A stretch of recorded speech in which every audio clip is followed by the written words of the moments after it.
Tim Cowlishaw, Dallas Morning News and star of ESPN's Around the Horn. He's been at Cowboys camp for a little less than 2 weeks now and gives us an update on what kind of drama. Does it feel like drama, Tim? It only feels like drama in the morning when I turn on the TV and see what all the national shows, which Zeke topic of the day they have selected. It's different watching practice. It looks like Cowboy practice, and there's not a scariness to it, like, how will this end? Which is what I thought was really funny about yesterday's big news, that Zeke will miss games if he doesn't get a new deal. Well, of course, that's what a holdout is. That's what you're withholding your services to get a new deal. The Cowboys have offered a new deal. He doesn't like it yet.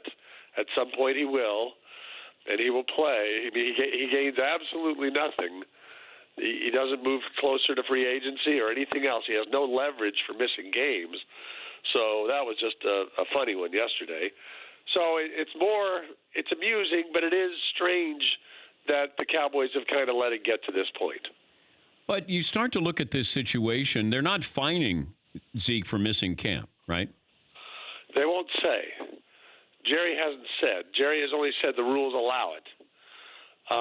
And that's something that he doesn't like. He thinks the next CBA, which he went to Chicago 2 nights ago to have a meeting on, should spell it out that these fines are automatic, not at a team's choice. I guess the Chargers have said they're fining Gordon $40,000 a day, right? At least it sounds that way. Yes. The Cowboys have only said that the rules allow that, and they don't have to say.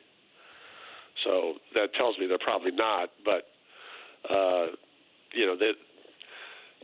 That's an odd part of the situation. They don't speak to that, so we don't know. Your most recent article, did the market shift on Ezekiel Elliott, how Le'Veon Bell's deal changed negotiations for the Cowboys running back? What do you mean? Well, I just find it interesting. I mean, that's what Stephen Jones kind of revealed yesterday, because we had him on the radio, 103.3 FM, ESPN. And we had him on, and the first question I asked, I just read his quote about Todd Gurley's contract from the Combine last year, saying Zeke will get paid. I guess it starts with Gurley, and we'll go from there. And I just read it to him, and he said, yes, I did say that, but then Le'Veon Bell signed, and Le'Veon Bell is as good a player as Gurley, and all 32 teams could have gone after him, and this is what he got. And he believes the market changed. His guaranteed money is $10 million less than Todd Gurley's. So it's an interesting argument, because the only reason Dak is about to get $30 million a year is because all these quarterbacks have signed, Russell Wilson and Rodgers and Wentz, and each time it boosts the top salaries. So it always works in the player's favor. In this case, it kind of worked in the owner's favor, if you look at it that way. And I was just writing about, is it fair for the Cowboys to view it that way? We're talking to Tim Cowlishaw, Dallas Morning News columnist and Around the Horn contributor. But I also look at this situation, and with Zeke Elliott, who's more important for the Cowboys, Zeke or Amari Cooper? I wrote about that last week. There's not a lot else going on here. I think that's a great argument, because everybody assumes, the first thing people say, the whole team's built around Zeke. He's their most important player. Well, we've already seen they can put any back there with this offensive line. Darren McFadden ran for 1,100 yards in 11 games 3 years ago. Alfred Morris had a better average per carry when Zeke was suspended than Zeke did that year. Now, that doesn't mean they're better. They're not as good. But they can move the ball with any running back they got back there. The offense couldn't move till Cooper got here. Their receivers were terrible, and that all seemed to change. They were 3-4 before he got here, and 7-2 after he got here, and he opens up a lot of stuff. So if I lean toward the Cooper end of that argument, and certainly he's going to be here longer, presumably. He's a year older than Zeke, but he could be playing when he's 31 or 2, and most running backs are not. So if I have to pick, I lean toward Amari Cooper. How would you handicap this division? I'm bullish on the Cowboys if everybody's in camp here, but I've said all along this offseason, I still think the Eagles are a little better.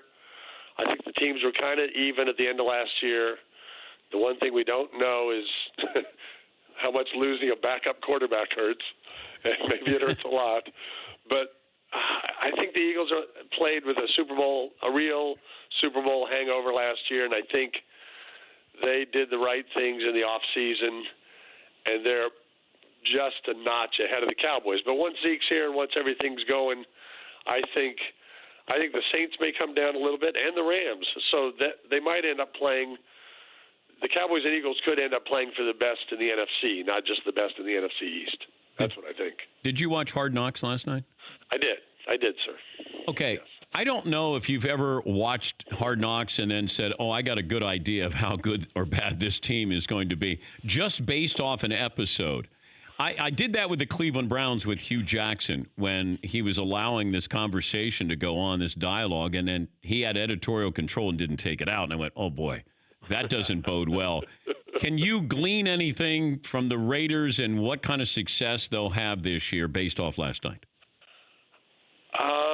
I mean, that's hard, but I don't think they're going to be any good. That would be my first take. And I'm still there's something about Derek Carr that's missing for me. I don't know. He may be okay. I just feel like he's playing the role of a quarterback on TV. You know, yeah, he's a guy who plays a quarterback on TV, but isn't really sure he can in real life.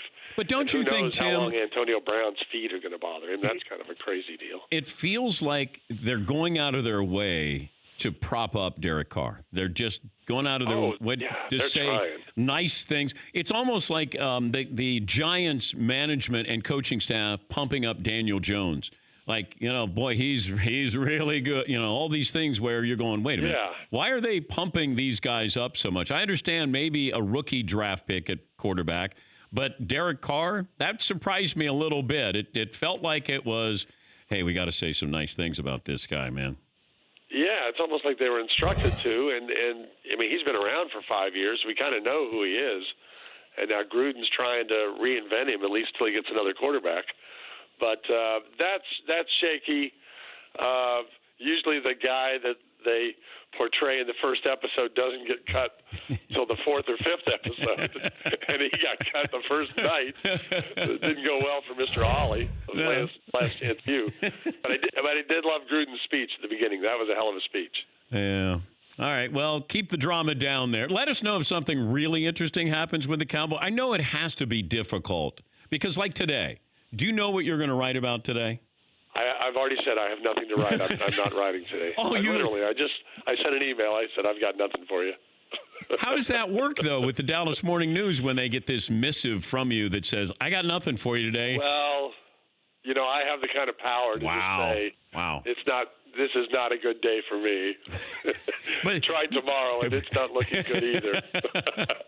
Maybe, why don't you write about the national overreaction to the Cowboys? That's not bad because I kind of hint at it in a couple of columns. Maybe just put it all together. Just put some names out there. Just, use this interview as the, I mean, isn't this my second appearance on the Dan Patrick Show since this whole thing began? That's kind of crazy. Maybe third. I mean, if you want to call me out because I'm desperate for content. I mean, you write. Yes. Tim, you write a column. I do a 3-hour movie every day. You do. Yeah. You do. Like, you don't have that much, It's once upon a time in wherever you are. And Around the Horn is like 22 minutes of content, and you're only on for, about 4 minutes. Four at best. Yeah. Tony talks, all the soundovers. I've always said 3. I think the winner gets to talk for 3 minutes total. Well, Woody Page talks for more than that. Woody runs a little long. Woody should be on a word count, or he loses points. You're preaching to the choir here, sir. All right. Because I'll bring back Jay Mariotti if I have to. That would be interesting. I'm at a point there. I think that would be fun to see, but I'm certainly not going to campaign that way. All right. Well, keep the drama down and let us know if there's some real news. I'll phone you first. Just text me. No, don't call me. Just text me. Well, that's what I mean. I'm not going to really call. I know, because our relationship is not based off of phone calls. It's based off text messages. Mostly text and photos. Yeah. Photos from you. Oh, I send you the one. Yeah, I was hooked up to an IV. Yeah, hooked up to an IV. The ones you send me are different. Yeah, they are. All right, behave. Thank you, sir. All right, that's Tim Cowlishaw, Dallas Morning News. For more Dan Patrick Show, tune into Audience Channel 239 on DirecTV. Stream for free on BR Live or download the Dan Patrick Show app.